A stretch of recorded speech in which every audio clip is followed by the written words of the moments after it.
But we're saying, no, you should change your consciousness. And the first thing that you should change is your awareness of your own consciousness.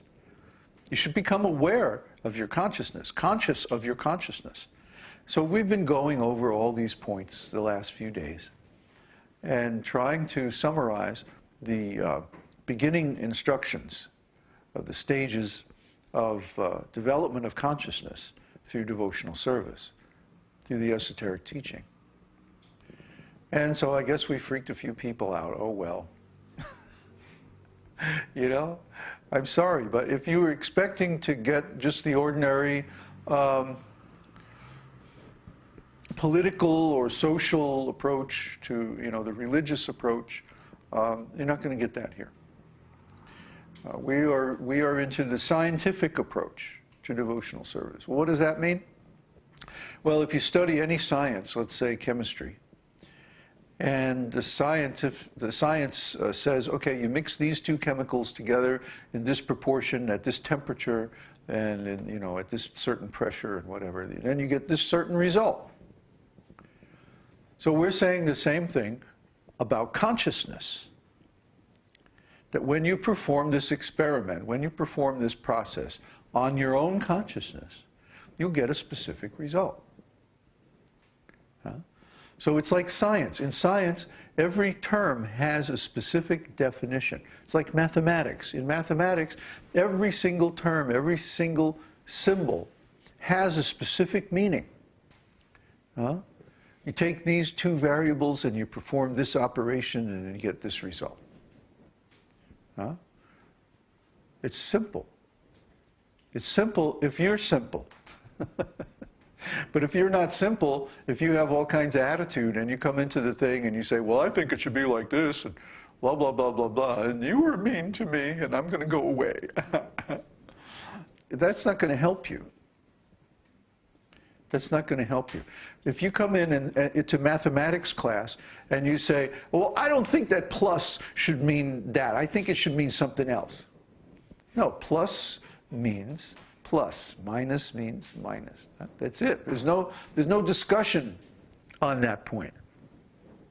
It's not open for discussion. It's already defined. It's already settled. It's clear. And everybody else understands it that way too. You look in any mathematics book, they all say what plus means, they all say what minus means, and it's the same. It's standard. Similarly, you look in the Vedas, and they all say what the soul is, what God is, what devotional service is, and they all agree that it's all the same. It's scientific. It's standard. It's not open to a new interpretation or a discussion about what it means. So then, why did Shankaracharya come 1100 years ago and start a whole new interpretation of the Vedic scriptures, you see? This is unauthorized. All of a sudden, he's interpreting that, oh, God is not a person. God doesn't have energies. There's no difference between you and me and God. Everything is one. Where did this come from?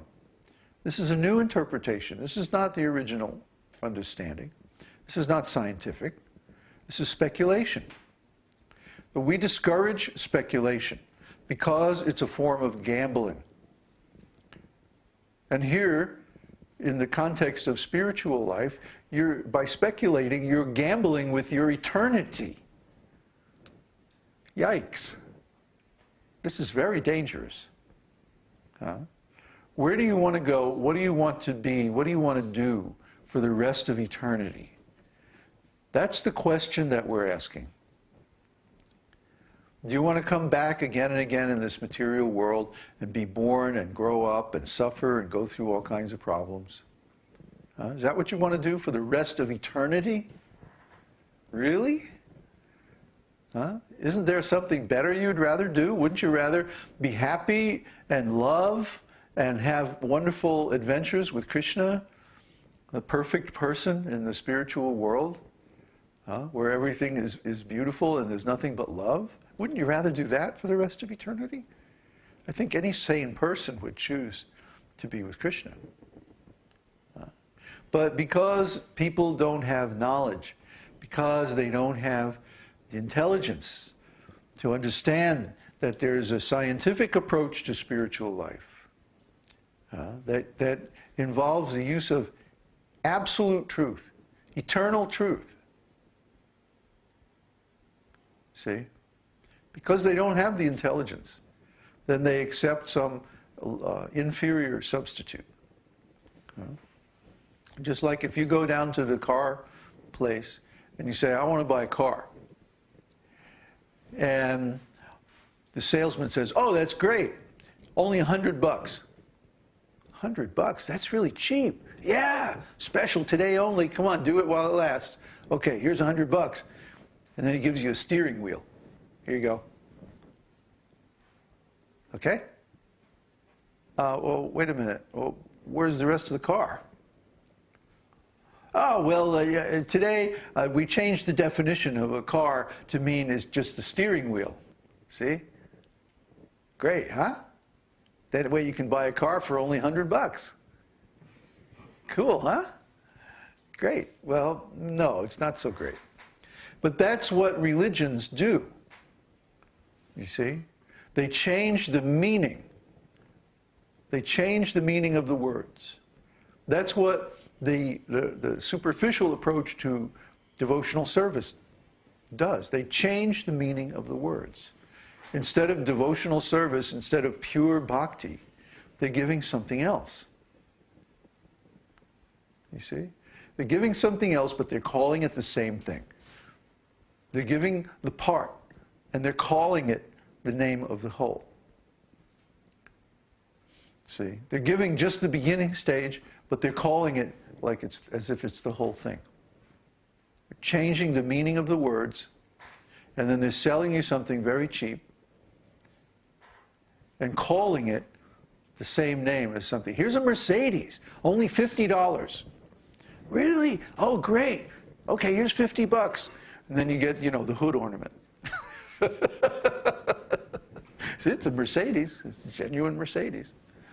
But this is cheating. It's cheating.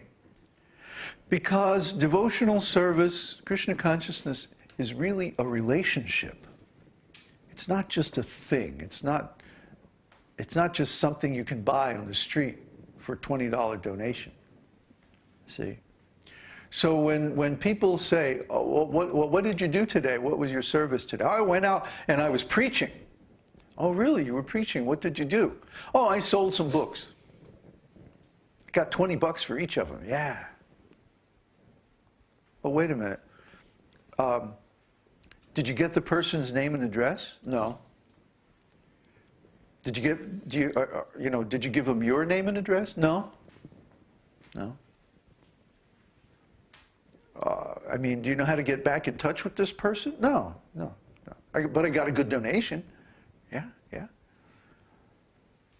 No, that's not the product.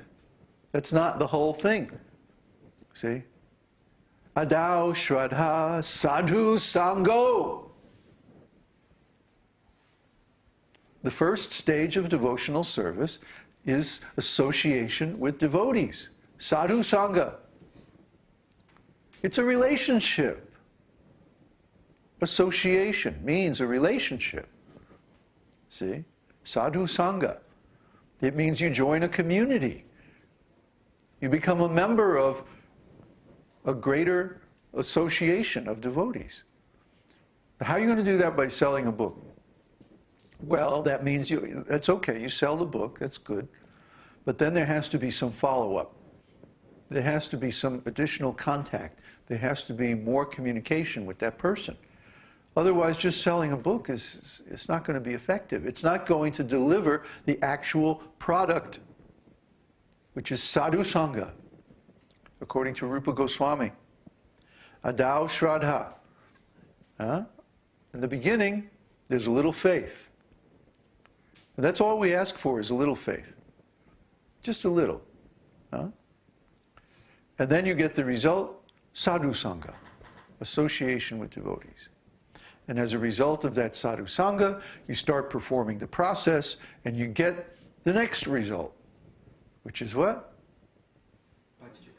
bhajana kriya. You approach a bona fide spiritual master, you take initiation, and you perform devotional service according to the regulative principles of the scriptures, and then so many other things happen because of that.